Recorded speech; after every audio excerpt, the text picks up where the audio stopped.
Now, the Three Martini Lunch with Greg Corombos and Jim Geraghty. And welcome, everyone, to the Monday edition of the Three Martini Lunch, along with Jim Geraghty of National Review. I'm Greg Corombos of Radio America. We have good, bad, and crazy martinis for conservatives today. All of it is brought to you by Audible. Right now, Three Martini Lunch listeners can start a 30-day trial and get their first audiobook free. All you have to do is go to audible.com/martini or text the word martini to 500 500. Much more on the great folks at Audible and the great services you can get through that. And Jim, before we get to our first martini, it is rivalry week here at the Three Martini Lunch. We talked about it on Friday with our anniversary observation. We talked about how there'd be a détente this weekend as both of our teams could help each other out by winning against our respective division rivals. Both of us failed miserably in that respect. The Bears came close, but they gave up a couple of special teams touchdowns, and the Patriots beat them, and the Jets fell to the Vikings. So 2 losses heading into this week, and the tension's building already. Yeah, I suppose you could make the upcoming Jets-Bears game more dramatic because both teams need to win. I don't know about you. My trash talk has been taken down a notch this week after how badly they performed. You get a couple of wins, you're feeling good, you're beating up on teams that aren't so great, and then you take on a much better team that was a game away from the Super Bowl last year, and you see you just weren't ready to compete with them. I suppose the Jets could say, hey, look at the bright side, we're only down at 3 at the halftime. Then the defense just got tired. If the game were 30 minutes, we'd be way better. Greg. Why do they have to play 2 halves? Really? Yeah, I mean, there you go. It's just unfair. But, we mentioned on Friday that this could be tense for us because it's never been this late in the season since we started this podcast that, the Jets and the Bears would be playing each other. And so that natural tension is already there. But, Jim, as you know, we're in the full throes of the final home stretch here for the midterm campaign season. For House and Senate and governorships. And all of this dark money is now flowing into all sorts of competitions. And so now it's flowing into our competition. We got outside entities now putting out really difficult attack ads. They've even gone to the length of trying to find people who sound just like you and me to make it sound like you and I are cutting these ads. Greg, that's terrible. It's terrible, just terrible. But, they got the time. So here they are back to back, one for each team. In 1984, Ronald Reagan warned us, there's a bear in the woods. He didn't pick that animal by accident. The bear was the symbol of the Soviet Union. And the Soviets didn't pick that animal by accident either, because bears eat people.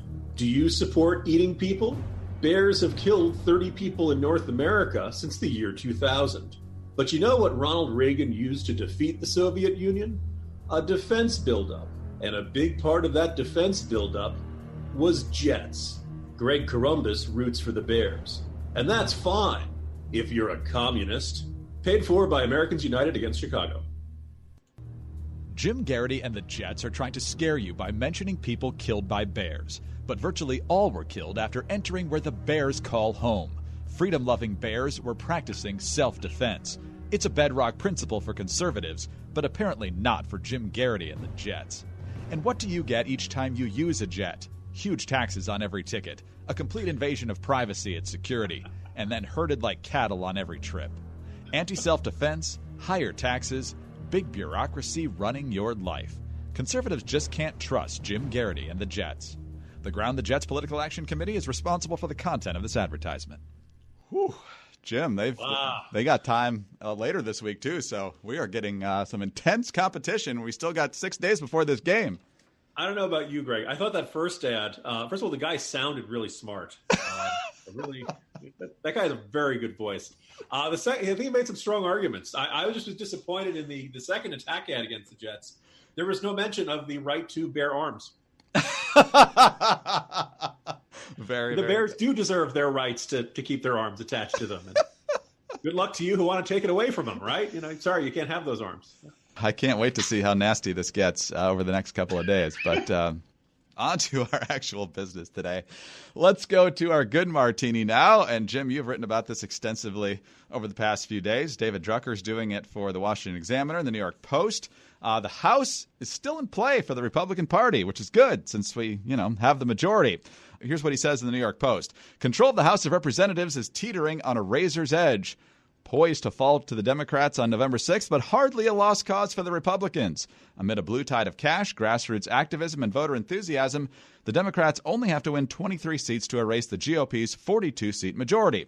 Every single House seat in the country is facing an election. The wave, if there is one, could crash the hardest in America's suburbs, where dissatisfaction with President Trump, particularly among women, is driving typically Republican districts towards the welcoming arms of the Democratic Party. But he says it's right on the razor's edge. The generic ballot is averaging out to about a Democratic edge of 7.6 points, and that could be just enough for them to take it or just enough for Republicans to hold it. Jim, you did a deep dive last week on how Republicans are looking pretty good in those dozens and dozens of seats that are being vacated by Republican incumbents. Drucker also points out that he's keeping a close eye on 23 seats that voted for Republican congressmen in 2016, but also voted for Hillary Clinton for president, as well as some untested Republicans in typically red areas, but there's a lot of money being thrown at them, and they might not be handling it all that well. So I don't know how optimistic we should be, but I think it's worth acknowledging the fact that this is not a lost cause. Yeah, and it's worth remembering that it wasn't that long ago that Democrats were talking, we're going to win 40, 50, 60 seats.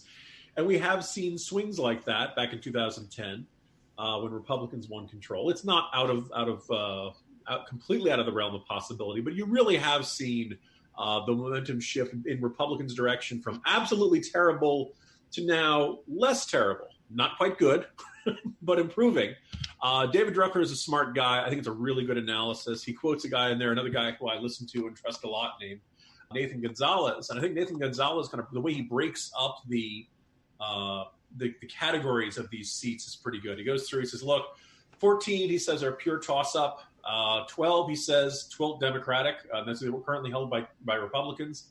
Another 6, he puts the lean Democratic. Another 3 as likely. And there are a couple of districts where they kind of have been trending purple to blue. Darrell Iss's seat, out in Orange County. Places where your incumbent was hanging on, Frank Lobiondo in the southern part of New Jersey. You had the advantages of incumbent and things were looking good in that sense, but the demographics of the district were changing. It was drifting more blue. You probably got this one lost. You do the math on this. You say, all right, let's assume Republicans lose those 3. Let's assume they lose all the 6 that are lean Democratic. Let's assume they lose all 12 as tilt Democratic.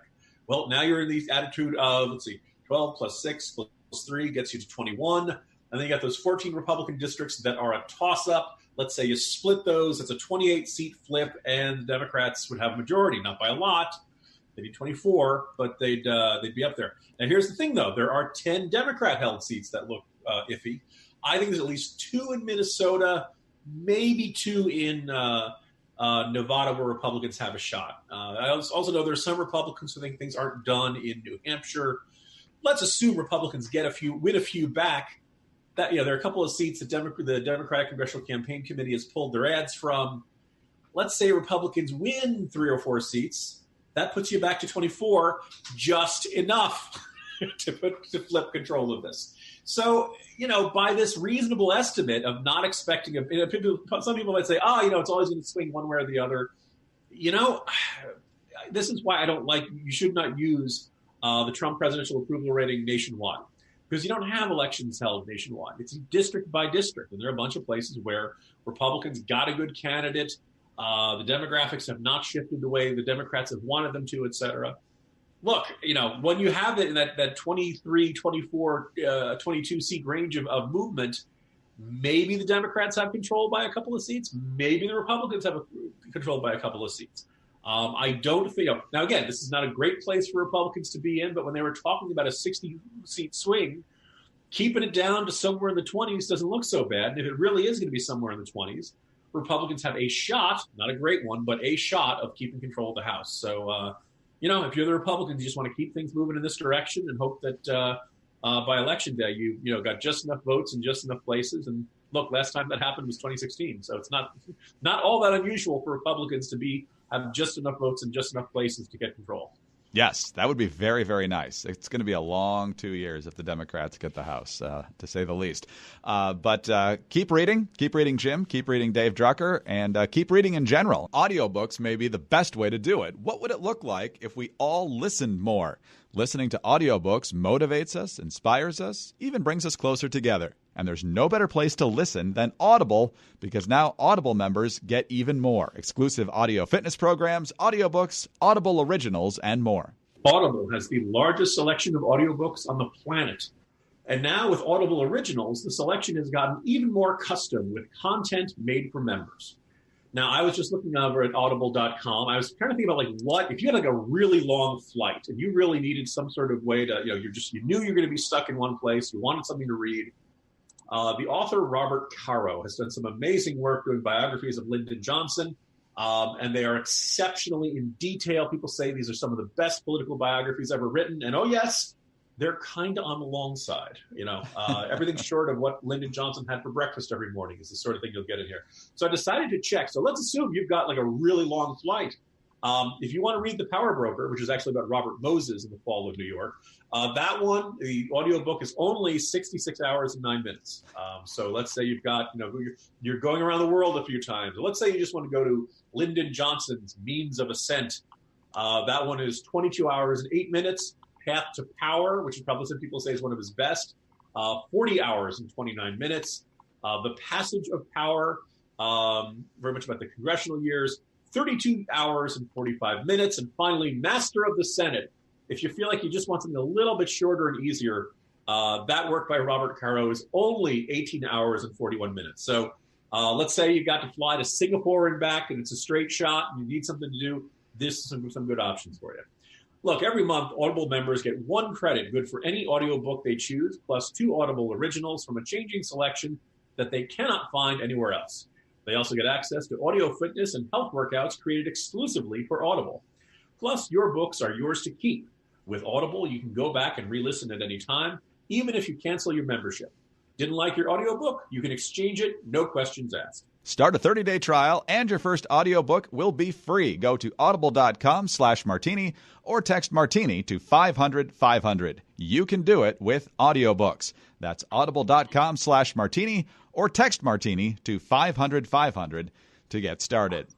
All right, Jim, so we're relatively optimistic that the Republicans will maintain control of the Senate, and there's some projections out there that they might actually add to their majority.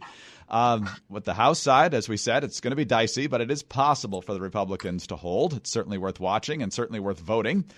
The governor's races, I think, are perhaps the most under-talked about and bleak-looking of the 3 different sections here of House, Senate, and governorships, especially when you look at some of the big states. Some of them, of course, are lost causes, like California. The Republican, and I use that word in quotes, in Illinois is going to get squashed. Pennsylvania, I think Tom Wolf is probably going to get reelected. I think he was probably going to even before his opponent wanted to smash his face with golf spikes. Then you've got the closer races, but all of them are trending towards the Democrats. You got Andrew Gillum, who's pretty much an avowed socialist in Florida, up by an average of 3.7, according to Real Clear Politics. In Michigan, I think the Flint water crisis is just dooming statewide Republicans there. Gretchen Whitmer, the Democrat, up by an average of 9.2. Even in Wisconsin, Scott Walker down by an average of 3.6, although the latest Marquette poll did have him up 1. So that's a reason for a little bit of hope there. In Ohio, Richard Cordray, remember him? He was head of the Consumer Financial Protection Bureau. He's ahead by 2.7 points on average over Mike DeWine. We've already got likely takeovers from Republican to Democrat in Maine and New Mexico. And really the only bright spot, Jim, for Republican governors, or at least the brightest spots, are in really deep blue states like Massachusetts and Maryland, possibly Oregon, although that's still an uphill climb. And it looks like New Hampshire is going to break well. We've got toss-ups in traditionally red-leaning states like Kansas and Georgia, Iowa, and even Nevada is a toss-up. So what do you make of it all? If Andrew Gillum wins in Florida, he will instantly become a superstar in Democratic circles. I think you'll hear a lot of talk about whether he should be on the Democratic ticket in 2020. But I think adding somebody to a presidential ticket like 2 years into them starting their first big statewide job is a terrible idea. But, that inevitably these sorts of things happen. But you really put your finger on what has me most nervous about this midterm, Greg. And I think, look, if you said what was the big decisive change in the 2016 election, you say, well, look, Donald Trump figured out how to win a bunch of upper Midwest states that Republicans have been struggling for since the Reagan days, or at least George H.W. Bush days. Pennsylvania, Ohio, Michigan, Wisconsin, and Iowa. And right now, it's entirely possible that all 5 of them have Democratic governors starting in January. I don't know. I wouldn't necessarily predict that they go for the sweep, but it's certainly within the range of possibilities. Nobody really sees Wolf as looking vulnerable at all in Pennsylvania. Michigan has been kind of this nice little, surprise for Republicans. Hey, we've got our one tough nerd. We can win in Michigan again. The Senate race, as much as I like John James, there have not been a lot of polls that indicate that one's getting competitive. Okay, it's getting more competitive than it was. It doesn't really look like Stabinov's in that much trouble. And it looks like Republicans are going to lose the governor's mansion there. I don't have a heck of a lot of confidence in DeWine versus Cordray. I think that one's probably a jump ball. I would love to tell listeners, don't worry, Scott Walker is going to be fine. I don't think that's a safe assumption. I think, we've seen, Scott Walker's political obituary get written a whole bunch of times, but unfortunately, the polling has looked very tough. I know the state economy is doing really, really well. Unemployment's around 3%, but you know what? People get complacent. People get used to it. What have you done for me lately? And even in Iowa, it looks like a state that, Trump had won and kind of locked away fairly early in the 2016 cycle. The governor's race looks like a jump ball as well. And again, this is, Republicans since the beginning of the Obama era. One of the things they could say is like, well, look, we were frustrated by McCain, frustrated by Romney, but boy, we're winning a bunch of the governor's mansions. We're enacting conservative reforms at the state level. Isn't this terrific? And it's not quite, there's going to be some serious backsliding there. And I think the Republican Party is going to have a tough look at itself and say, all right, what are we doing wrong? Is it that Trump eats up so much oxygen that we don't have enough of a spotlight or enough attention on what our Republican governors are doing? Is it that after we've had, is it kind of like there's a pendulum effect at the state level as well? Once you've had it for 8 years, it's tough to keep it more. Or is there just a general, our people in the upper Midwest, they gave Trump a try, they gave Republicans a try, and now they're kind of drifting back to the Democrats. It's not good news for Republicans up in there. And while it doesn't necessarily doom Trump in 2020, I think this is a rattle in the engine that Republicans have to take very seriously.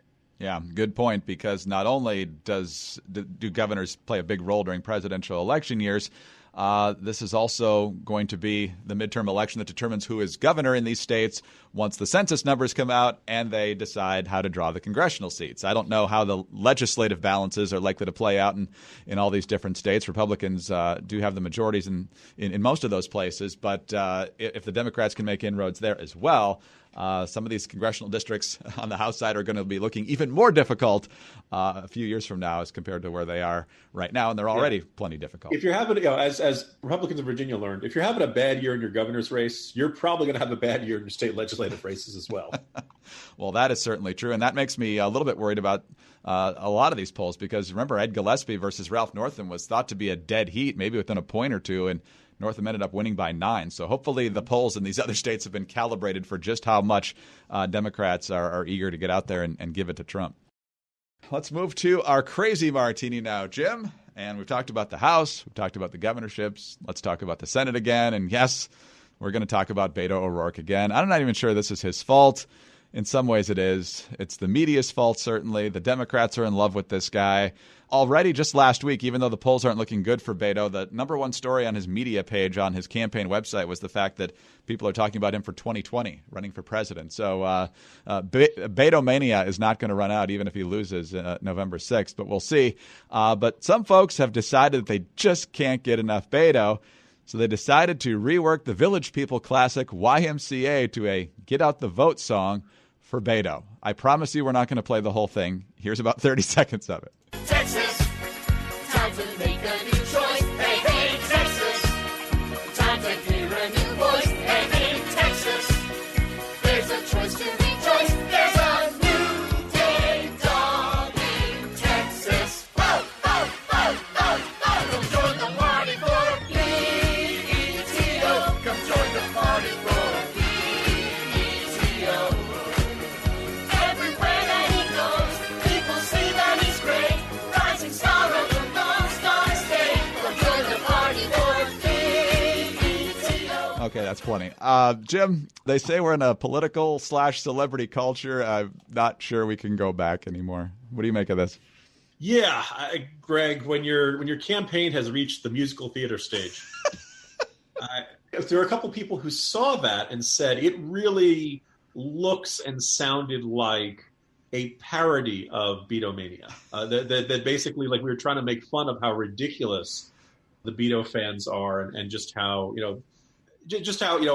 obsessed with the shallow, with the superficial. That ninny who was yelling at Ted Cruz, Beto is hotter than you. Democrats don't realize it, and I guess there's a part of me that would genuinely say, look, this is not American Idol.